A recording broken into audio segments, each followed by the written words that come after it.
Yercaud bus விபத்து அதிவேகமே காரணம், விசாரணையில் தகவல். மலைப்பகுதிகளில் 50 கிலோமீட்டர் வேகத்துக்கு மேல் பஸ் சென்றதாக தகவல் வெளியாகி உள்ளது. வீடியோக்குள்ள போறதுக்கு முன்னாடி நம்ம சேனலுக்கு புதுசா வந்தீங்கன்னா மறக்காம சப்ஸ்கிரைப் பண்ணுங்க. வாங்க வீடியோக்குள்ள போலாம். சேலம் ஏழைகளின் ஊட்டி என்றழைக்கப்படும் ஏற்காட்டில் இருந்து ஒரு தனியார் பஸ் சேலத்திற்கு நேற்று மாலை 5:30 மணியளவில் புறப்பட்டது. இந்த பஸ்ஸில் சுற்றுலா பயணிகள், கூலி வேலைக்கு சென்றவர்கள் என 66 பேர் பயணம் செய்தனர். பஸ்ஸை ஏற்காடு வாழவந்தி பகுதியை சேர்ந்த மணி, வயது 30 என்பவர் ஓட்டி வந்தார். 13வது கொண்டை ஊசி வளைவில் வந்தபோது பஸ்ஸை வளைவில் டிரைவர் திருப்ப முயன்று உள்ளார். அப்போது பஸ்ஸின் அச்சு முறிந்ததாக கூறப்படுகிறது. இதனால் டிரைவரின் கட்டுப்பாட்டை இழந்த பஸ் காட்டுப்பகுதியில் பள்ளத்தில் பாய்ந்தது. 13வது கொண்டை ஊசி வளைவில் இருந்து சுமார் 80 அடி உயரத்திற்கு பள்ளத்தில் தாறுமாறாக ஓடி வந்த அந்த பஸ் 11வது கொண்டை ஊசி வளைவில் வந்து சாலையோரம் இருந்த ஒரு மரத்தில் மோதி நின்றது. பஸ் பள்ளத்தில் பாய்ந்து வந்தபோது பயணிகளின் கூக்குரல் சத்தம் மரணோலம் போல் மலையில் எதிரொலித்தது. இந்த கோர விபத்தில் பஸ் தாறுமாறாக பள்ளத்தில் பாய்ந்த போது அதிலிருந்த பயணிகள் சிலர் பஸ்ஸில் இருந்து வெளியே தடுமாறி விழுந்தனர்.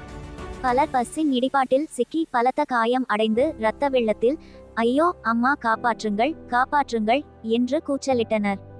மேலும் பயணிகள் பலர் மயங்கியபடி பஸ்ஸிலேயே மூச்சு திணறியபடி புலம்பிக் கொண்டிருந்தனர். இந்த பயங்கர விபத்தில் சம்பவ இடத்திலேயே ஒரு சிறுவன் உள்பட 4 பேர் பரிதாபமாக இறந்தனர். 63 பேர் காயம் அடைந்தனர். இந்த விபத்து குறித்து அந்த வழியாக சென்றவர்கள் ஏற்காடு போலீசார் மற்றும் தீயணைப்பு நிலையத்திற்கு தகவல் கொடுத்தனர். அவர்கள் சம்பவ இடத்திற்கு விரைந்து வந்து காயம்பட்டவர்களை மீட்டு ஆம்புலன்ஸில் சேலம் அரசு ஆஸ்பத்திரிக்கு அனுப்பி வைத்தனர். போதிய அளவு ஆம்புலன்ஸ் இல்லாததால் அந்த வழியாக சென்ற வேன், டெம்போ, மினி லாரி உள்ளிட்ட வாகனங்களில் சேலம் அரசு ஆஸ்பத்திரிக்கு அனுப்பி வைத்தனர். காயம் அடைந்தவர்களை அரசு ஆஸ்பத்திரி ஊழியர்கள் சக்கர நாற்காலிகள் மூலமும் ஸ்ட்ரெச்சர் மூலமும் விரைந்து அழைத்து சென்றனர். அவர்களுக்கு டாக்டர்கள் தீவிர சிகிச்சை அளித்து வருகின்றனர். இந்த நிலையில் சேலம் அரசு ஆஸ்பத்திரியில் சிகிச்சை பெற்று வந்ததில் சிகிச்சை பலனின்றி 2 பேர் பரிதாபமாக உயிரிழந்துள்ளனர். இதனிடையே போலீசார் நடத்திய விசாரணையில் சேலம் சூரமங்கலம் இ.ஜி.எம். நகர் ஆண்டிப்பட்டியை சேர்ந்த சேகர் மகன் கார்த்தி, 37, நாமக்கல் மாவட்டம் திருச்செங்கோடு கவுண்டம்பாளையம் பகுதியை சேர்ந்த முனீஸ்வரன், 11, சேலம் கண்ணங்குறிச்சி பெருமாள் கோவில் தெருவை சேர்ந்த ஹரிராம், 57 ஆகியோர் என அடையாளம் காணப்பட்டு உள்ளது. மேலும் 2 ஆண் பயணிகள் உடல் அடையாளம் தெரியவில்லை. இந்த விபத்து குறித்து தகவல் அறிந்ததும் சம்பவ இடத்திற்கு கலெக்டர் பிருந்தாதேவி நேரில் சென்று விசாரணை நடத்தினார். பின்னர் அரசு ஆஸ்பத்திரிக்கு வந்து சிகிச்சை பெற்று வருபவர்களை பார்த்து ஆறுதல் கூறினார். பின்னர் டாக்டர்களிடம் சிறந்த முறையில் சிகிச்சை அளிக்குமாறு அறிவுறுத்தினார். தொடர்ந்து அரசு ஆஸ்பத்திரிக்கு போலீஸ் கமிஷனர் விஜயகுமாரி வந்து விசாரணை நடத்தினார். இந்த விபத்தால் சேலம் ஏற்காடு சாலையில் போக்குவரத்து பாதிப்படைந்தது. பலியானவர்களின் உறவினர்கள் மற்றும் காயம்பட்டவர்களின் உறவினர்கள் என ஏராளமானவர்கள் சேலம் அரசு ஆஸ்பத்திரியில் நேற்று இரவு திரண்டனர். இதனால் சேலம் அரசு ஆஸ்பத்திரியில் பெரும் பரபரப்பு ஏற்பட்டது.